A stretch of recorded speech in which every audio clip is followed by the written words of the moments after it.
Well, welcome back to a second break from the second break of our GTech 2022 Winter School. We're so excited still to have you with us. And I hope you're still enjoying yourself because I'm telling you, I don't want to get off this stage. I'm enjoying every second of it. As we promised you that now you're going to try to put together what we learned from the previous speakers talking about the institutional framework, and now we're going to learn about the regulatory framework on how do we make sure that there is service delivery in our municipalities. And we'll answer two big questions. One is, how does municipalities navigate infrastructure service delivery from regulatory, institutional, and financial perspective? The second question, which we'll answer later on, relates to sustainable municipal infrastructure governance and expenditure. That you don't want to miss. That one I'm sure of. And I hope you're still engaging with us on our social media, hashtag GTech Winter School 2022. Otherwise, look us up on this different social media platforms with the GTech South Africa. That's what we have to contribute or perhaps talk to you on the social platforms as we go along the day. Now, I'm not sure if you noticed this. We have Pule, we call him Pule, Mr. Setai. And one thing that Pule and I share that is in common, as you might have guessed, it's our haircut. So I don't want to call it a signature Treasury haircut, but it says a lot about people that are serious about infrastructure delivery and they know a little bit more about our regulatory framework. So good to have you, Pule. Are you well? I'm good. Thank you. Good to have you. And I'd like to introduce you to our panel or to our audience today. And Pule is the Chief Director. He's currently the Chief Director for Provincial and Local Government Infrastructure at the National Treasury's Intergovernmental Relations Division, better known as IGR. Pule has served as a Chief of Staff for the National Treasury in the past.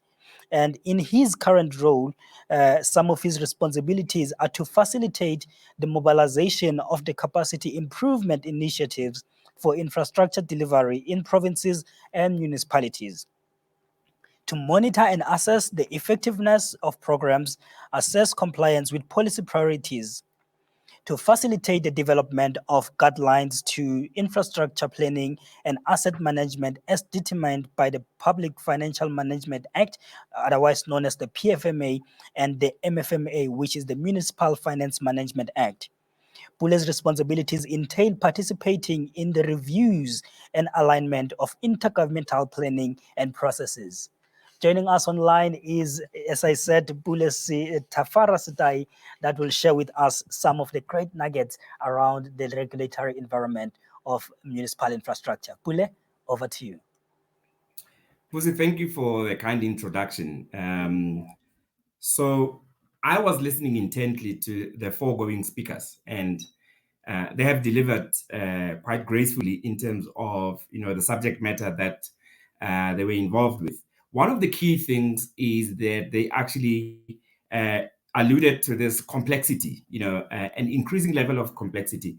And also the big question, therefore, is how do we respond to this complexity, where you actually find that your bylaws are not meeting, the demand of the day, where you also are seeing that we're coming short in terms of, how we could regulate some of these areas. So the reform agenda becomes, a go-to process. So in my talk today, I'm going to talk a little bit, about, this VUCA environment. VUCA as in, volatile, uncertain, complex, and ambiguous environment. We just got hit by COVID. We just got hit also by a major strike in 2017, in July last year. And this in itself, really shows that there are things that are happening and we might not be able to be aware that they happen, but they catch us up, right? I want to also talk a little bit about the regulatory outlook in terms of, what is out there that we are doing. Also, what are the institutional requirements? Because remember, as municipalities, the specific things that they need to do would be, to respond to the requirements of the citizenry. I will also talk about the challenges that we see, and I'll speak a little about the tools that we have, and I'll finish up with some pictures so that you can appreciate in terms of, what is that we are doing. One of the big issues, therefore, is in coming to this conversation, I was actually thinking to myself, is that what is that I'm talking to, when I talk about this particular subject? And also thinking about, what kind of audience would be here. One of the key things that I understood was the people that are going to be listening to this, they live in a certain space. And their quality of life is defined by infrastructure that they experience on a daily basis. So therefore, regardless of where you are, the quality of infrastructure that you have when you visit where you live, where you spend your weekend, is impacted by the quality, of that infrastructure. Your quality of life is dependent on the quality of infrastructure that you have around you.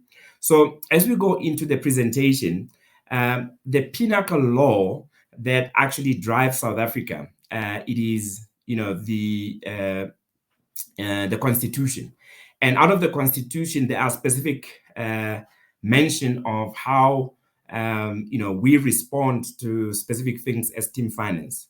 And the Treasury norms and standards are really the leading way of us driving reforms.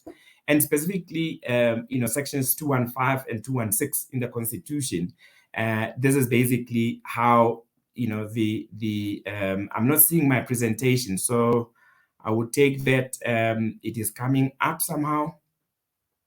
Okay, you'll help me with that. Okay, so I'm going to deal with that first slide that talks to, the regulatory environment, where you actually see the Constitution, the Public Finance Management Act. There's a couple of acts that really centers Treasury into this sort of environment. But specifically, the MFMA, which is Municipal Finance Management Act, it is an act that has really defined the work that the municipalities do. And particularly with a view from a financial lens, this actually gives us, a platform to actually talk about, the behavior around, finances and those type issues. So you can go to the next slide. Excellent. Thank you. We have dealt with that slide. All right. So you can go to the next one. Thank you, Marilyn. So this is a list of other pieces of legislation that are important, excuse me, in the intergovernmental relations mandate.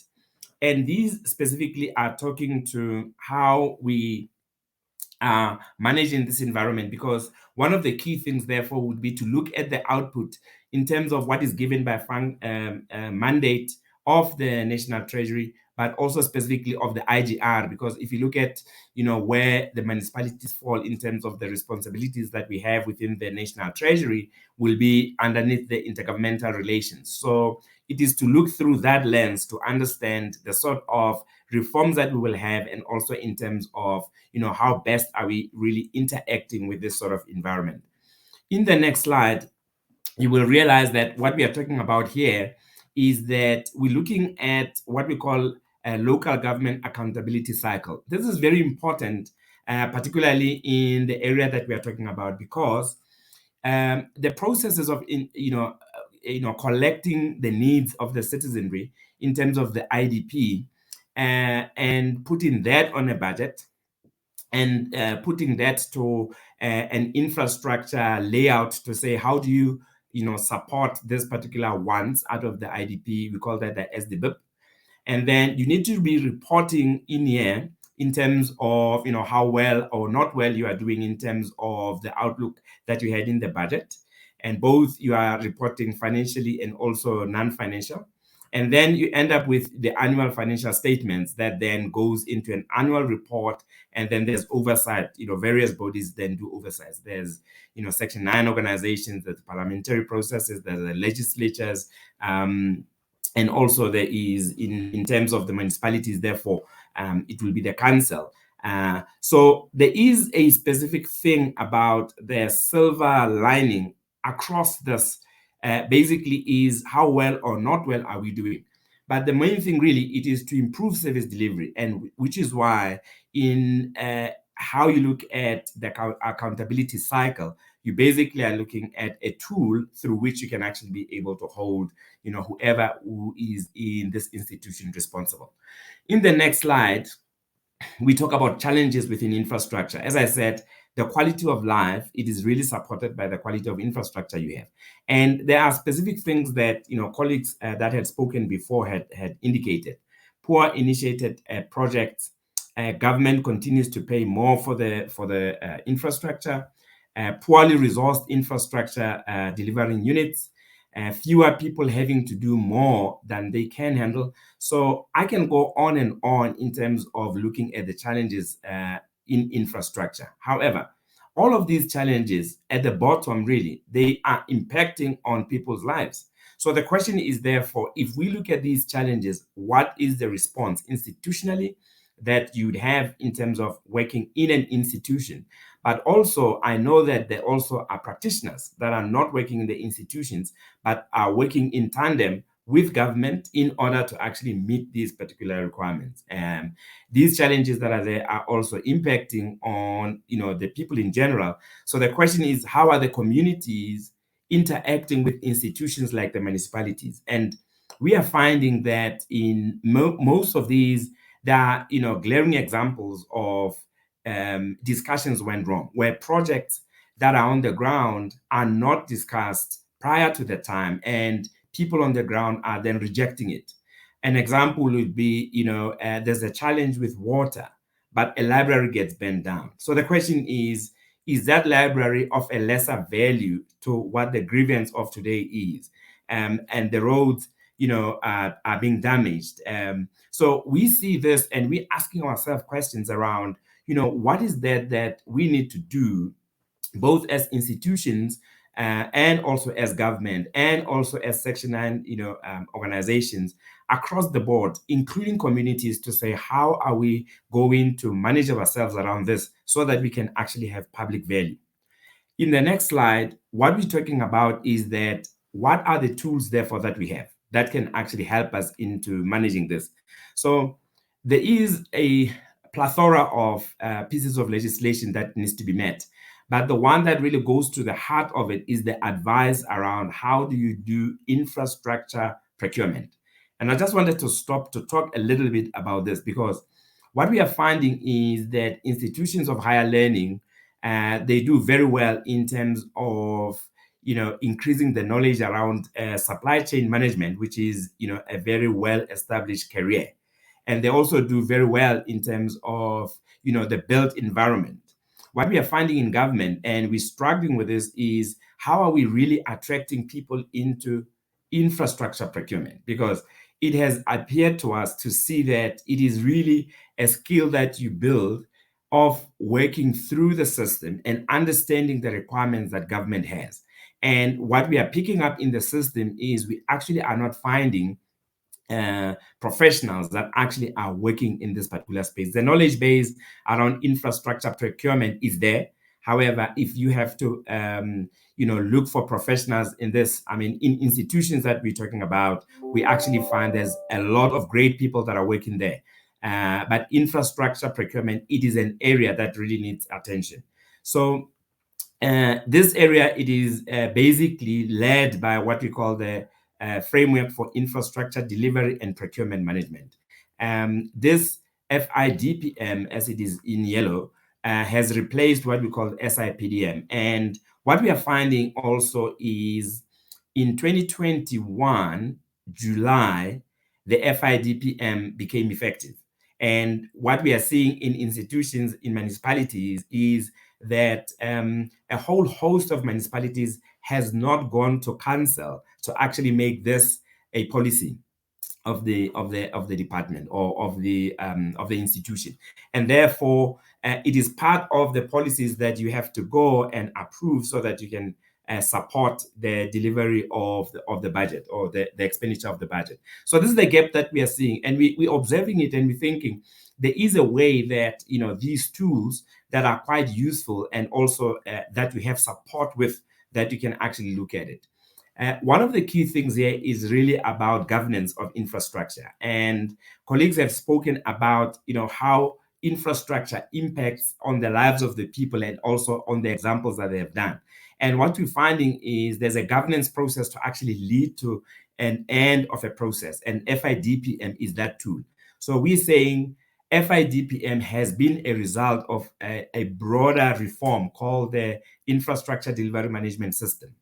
An infrastructure delivery management system has been a reform that has been started way back in 2004, mainly working within the provincial space, having great, success in that environment. And with time, it was then visible to say the successes that we are having in some of these areas in the province, we can look at it to see if we could actually apply some of this knowledge within the local space. And what we are finding is, in the metro space, we actually have been able to install the city IDMS, which really looks at the metro space and looking at the amount of assets that they have and the complexity of those assets.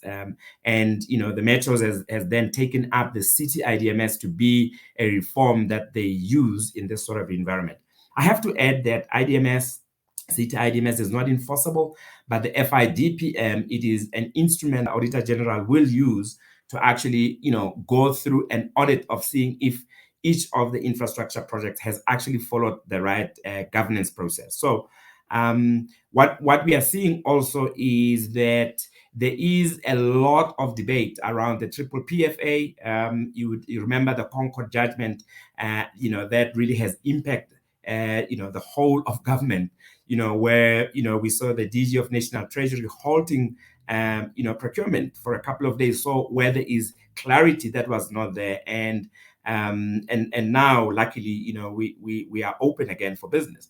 However, what we are looking at is, going to Feb next year, how are these institutions readying themselves in order to make sure that the procurement will actually, will continue uninhibited.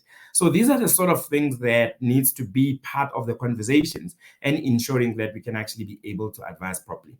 In the next slide, you will see that, there is a general understanding that in national government, in order to really bring the policy and the regulatory environment, we know that there is a big planning alignment, challenge that we have.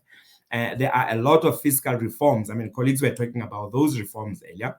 And the regulatory alignment is important as well in order to actually achieve certain things that will then go back to, what we call monitoring and reporting. So in each of these areas, there's a plethora of knowledge products. There is a lot of work that we have done as government. We have worked with municipalities. We have worked with, departments, in national and also in the provinces. The big part of it is these cannot actually exist for the sake of existing. It is actually, these should actually lead us to a better life so that we can actually be able to have something you implement which is relevant to the sort of work that you're doing. So we're talking in the next slide about going beyond, implementation support, because one of the key things is the learnings that we have, either at a province, at national. There is a knowledge management thing that we really need to be able to master. And we are finding that within the infrastructure space, the built environment, although, you do know that in South Africa, I mean, in 2015, I think there was a claim that South Africa, if you take salary bill of public employees vis-a-vis GDP, we're standing at 14%. I don't know where it is now, but in 2015, it was standing at 14%. And a comparable economy is between 5 and 7. So if you think of it, that means government pays much higher salaries, sometimes even more than private sector. We have not been able to attract the skills that we require in some of the spaces. And we just wonder, why is that? Why is that? Because, COVID should have helped us. where we know that, a lot of people, because there was a lot of uncertainty around COVID. However, we have not seen, a plethora of people moving from private sector into government, even though, those are the numbers that we are saying. So we are observing this, and we are actually wondering what is that, okay? In the next slide, it is just a high-level view, of the overview of what the infrastructure delivery management system is. In the local government, we only are piloting this in two provinces, and in some of the municipalities there. But in the national space, and in the provincial space, this is a very well developed, reform. In the local space, however, we do understand that even in the center of it all, asset management has really been the central challenge, where we actually are asking, do you have asset register? And this is, immovable assets. And do you know the condition of the asset? And therefore, if you do, it will be easy then to have a maintenance plan. And what we are finding is that a lot of municipalities do not have, asset management plans. And because of this, there is obviously a lack of how you can actually look after these assets if you don't know them.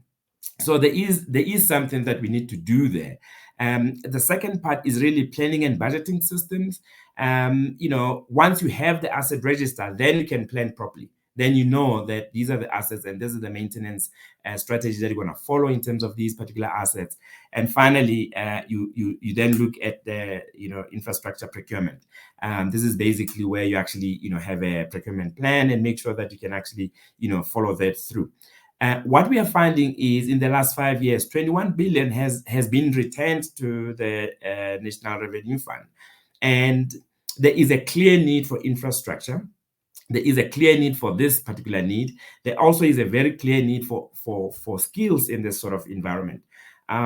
So we gotta do something there by making sure that all of these tools that we have, we can actually be able to work together as in private sector, the professionals that we have, plus also municipalities, and also in terms of the communities at large. And I think there is very little investment that we do, particularly in terms of where communities are, meaning these assets that we are putting, wherever we're putting them, they are under the watch of ordinary people. And what I'm finding is that we actually are not investing enough time in the developmental communication. So, I mean, there are a lot of projects that are really stopped because there has not been enough consultation that has been done. And this is something that we need to watch as we go forward, because it really has impacted, in terms of the projects that we see. Okay. So in the next slide, we then talk about what are the critical success factors in delivering this sort of a reform. And one of the key things really is strategic partnerships. And this talks to anyone who is a stakeholder around this particular asset. A road which is, on the old Pretoria Road, the conversations there very late. The colleagues pick up that they actually should have spoken with the taxi industry using that road, because that road was going to be closed. And the agility that the company had, and also the Gauteng government, it was quite impressive. But you look at these and you actually are thinking, there are a lot of good opportunities where all infrastructure projects with, a little bit of investment up front in terms of this sort of conversation, that can help you out. So the strategic partnerships are really key. Clearly map roles and responsibilities, that is also important. The buy-in from both political and departmental executive management. What we are finding is, and especially with, what we call the silly season, where you find that when the new senior managers come in, they actually rubbish all the pipeline of projects that were there. And regardless of, how far ahead, the planning was, this is something that we really need to attend to. It cannot be that when we have plans with all the consultations that has been done, and the reprioritization of projects, It cannot be like a willy-nilly thing. There has to be, a scientific process to say a road is a road is a road. You're gonna need a road. I mean, if there is a development that needs to be done, a lot of people are hedging investment because of this.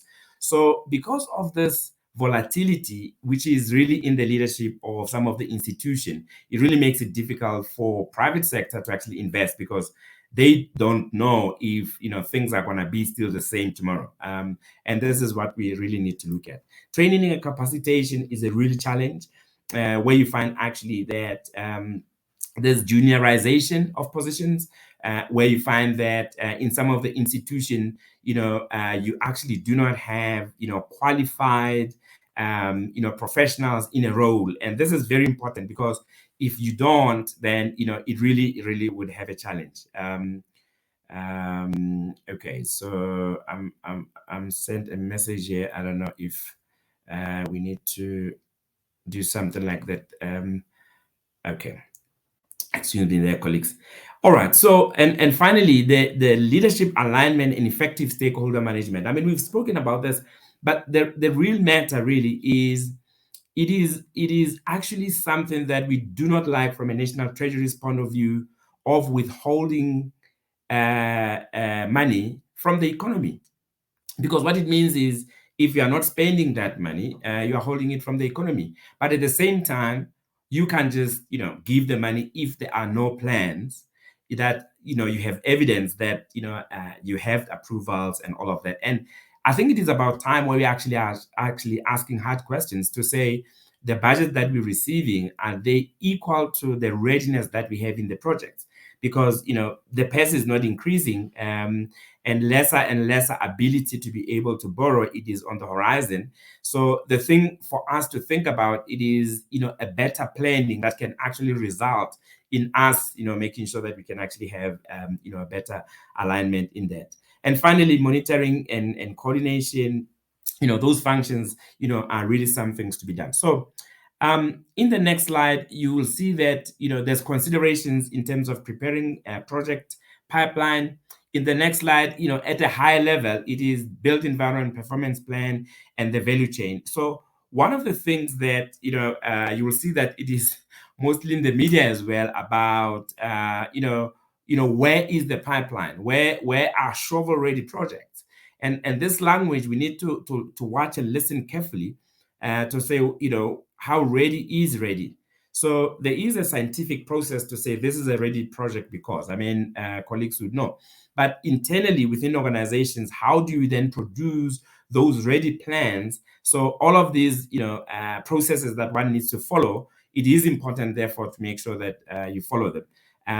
So there is a big desired outcome in terms of ensuring that we have got compact cities. I mean, there's these urban spaces. I mean, colleagues were talking about it earlier to say, if you identify these now, how do you socialize this internally? You can have special targeting. You can look at catalytic programs and resource it properly. Project prep and also implementation, and then generally targeted urban management and precinct management. All of these are processes that my other colleagues are busy with, but particularly in ensuring that you can have intergovernmental project pipeline that can actually be able to service a space where you can have better experience of life. In the next slide, it just shows that hovering above that, it is our requirement to do planning, to do budgeting, and also to do reporting. So I'm going to skip a couple of slides here, given the time, but I just wanted to say that the MSCOA reform has really hit the local government, and I think there is something that we need to accept about how MSCOA in itself is a reform that is actually taking us to a better place. There could be a lot of struggles, yes, but there is a lot of support as well in ensuring that we can actually get proper reporting, and the quality of information we have leads to quality decisions.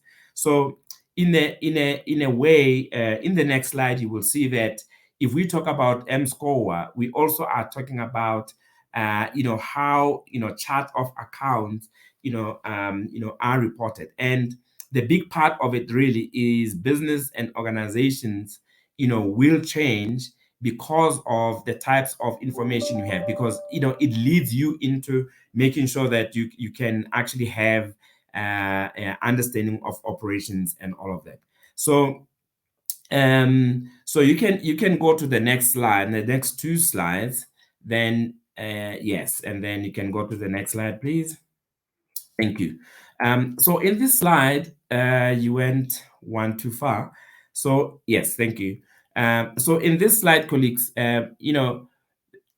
for me, the 7 areas or these 7 segments in making sure that MSCOA really works, these are, the heart of our reporting reforms, and making sure that we can actually be able to deepen, what is that we are finding in the space. In each one of this, we could spend a bit of time on it, but I think this is going to be available to you as well. The biggest part of it really is how are we making sure that we can use information that is current, that is correct, and also it increases our quality of decisions. And I think we can actually do that with MSCOA. So quickly going to the inefficiencies. This one slide that actually talks to, yes, you can go to the next slide, please. Thank you.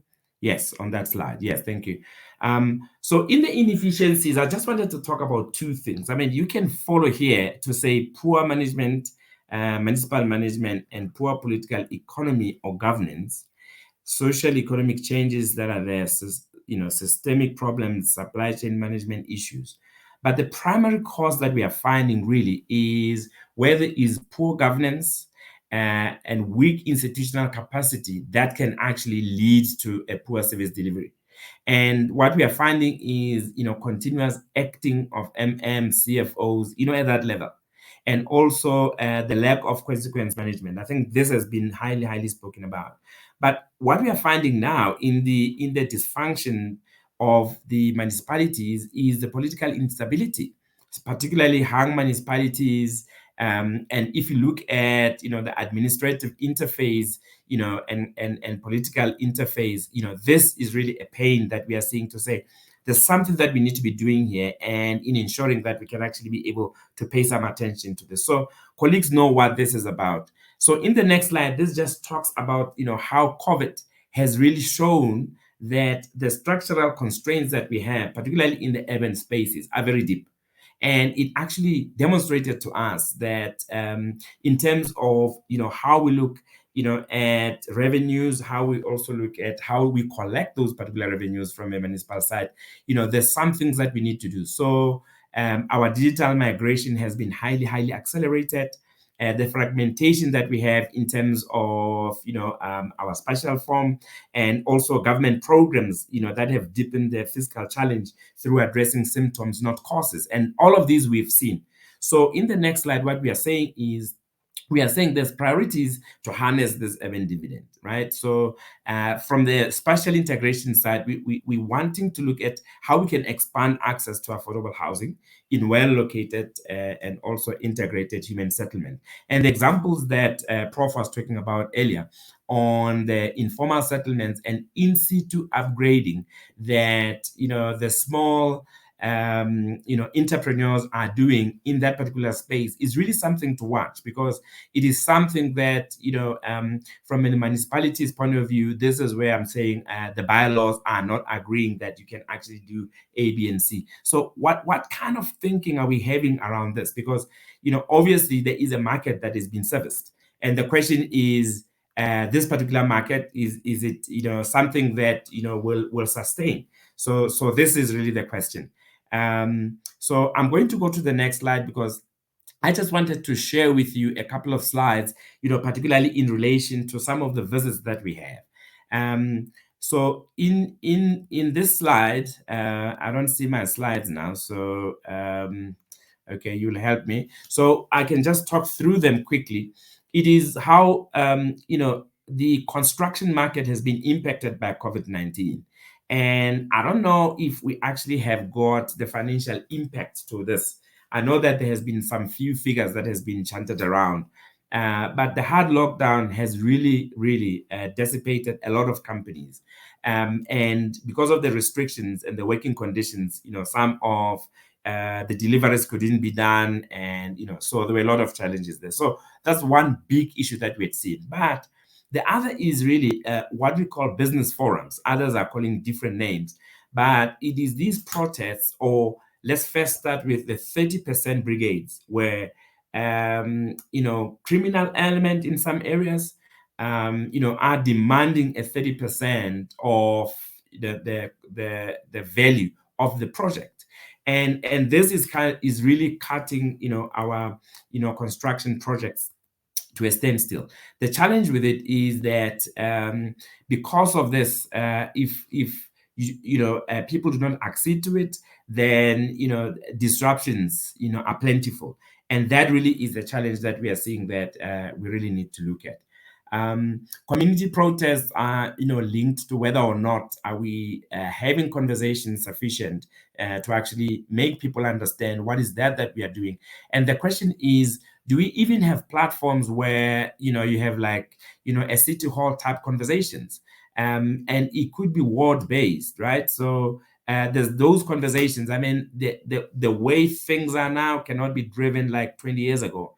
There has to be more engagement. And we were just looking to say, who are the 20-year-olds now, and what is the type of behavior that the 20-year-olds are having today, and the level of conversations that we should be having. So there is a big shift, especially from the public sector, to actually understand what is the sort of engagement that we should be having on this. Late payment of suppliers, that really is something that we really are really we don't understand. Why is that you cannot pay contractors that you have put money to make sure that you can actually be able to meet the commitments as per what you have had.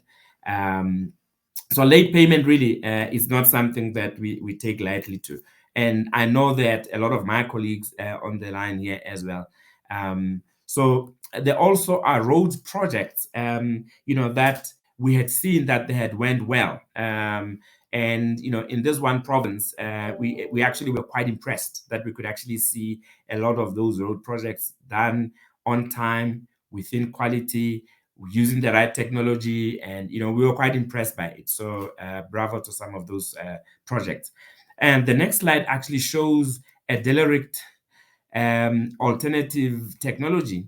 And these are the types of things that in decision making, the question is whether this technology has it been tested sufficiently elsewhere? Has it gotten enough veto through the necessary processes? And we see government pouring millions of money in these sort of spaces, and the types of conversations that are happening here in the professional world. I don't know how much of that is, but it really leaves a bittersweet taste. Okay. And in the next slide, it is just substandard quality of infrastructure. I mean, these are ISO. I mean, that if you come into an environment and the place is dirty, and you can clearly see that even from a professional point of view, you see that you will not build a proper building by merely looking at the drawings and making sure. So but what we are seeing is that people push through. They do, and this is the challenge that we have to say we gotta have some conversation about integrity around projects, because this is somebody else's money, and also the way that we're looking at it is to say, how do we then raise that conscience? And that's what we're talking about. In this project here, what we found was that the place that was earmarked was below the flood line.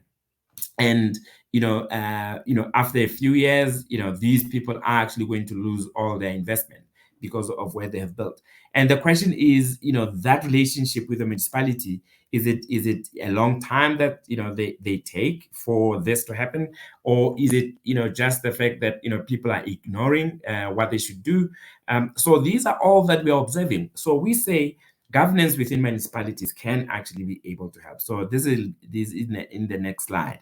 You will see that that basically would be what I was talking about. So finally, in the next slide, you will see what we are saying is we have a plethora of knowledge around asset management. We know there's GIAMA, there's CMs, UMs. We know there's SFUs. There is a lot of guidance around this. There's a lot of guidance also in terms of the planning and the budgeting system. We have gone through that. The supply chain management system. There are challenges, of course, as we understand how things are currently. But what we're saying is we have all what it takes. So we are looking for new type of officials that are going to be joining government and making sure that we can actually be able to be the best country in the world with the right infrastructure that we can actually have a better life. It is possible. There are the budgets there. We know that in the projects that we are looking for, there has not been a shortage of money at a macro level. And what we are seeing also is that it is a lack of planning, mainly lack of planning, which results into projects not being ready on time.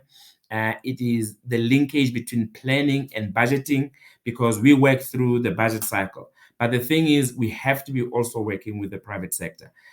So this message is something that we have to continuously, talk about, to say at what point are we getting private sector to be in the room? And this has to be a continuous conversation. Colleagues, thanks a lot. I'll stop here. I see that I've taken much longer than what I thought.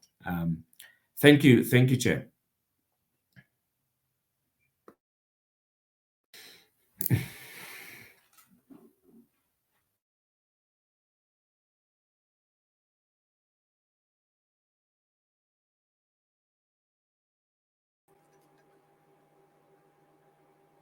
Thank you so much, Pule. That's ladies and gentlemen, that's Pule giving us some very key insights around how does the infrastructure regulatory framework works in South Africa, and with his wealth of knowledge, he gave it to us in a way that it's easy to understand. So thank you so much, Pule. Please show Pule some love with some reaction emojis there. I could see if you could just give him some love, laughter, anything goes really. You can send chat messages for Pule. Whilst you do that, there is a poll that is on up and running. Please complete a poll to give some evaluation for Pule's session, and so he could be able to appreciate the feedback that you give it to him. So thank you so much, Pule. We can't thank you enough, and I know we're still with you for the next session, where we're going to have David that is going to facilitate that session for us,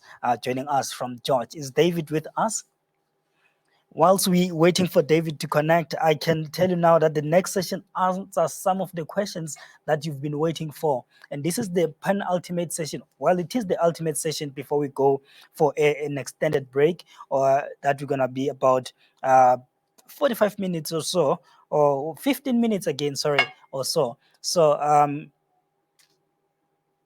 yeah, okay. And that means we have some interesting questions for you to ponder on. Is all infrastructure big? Such a question. And how can communities drive value for money? And these are some of the questions that the next panel will look at when they talk about sustainable municipal infrastructure and governance and expenditure. I understand David is online.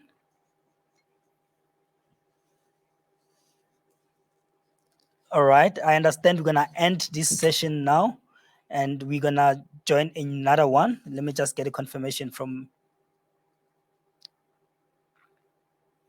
Oh, yes, yes. Please do look in the schedule for a panel discussion. There is a panel discussion that is going to go on now, and will be headed by the head of department, provincial treasury in the Western Cape. See you shortly.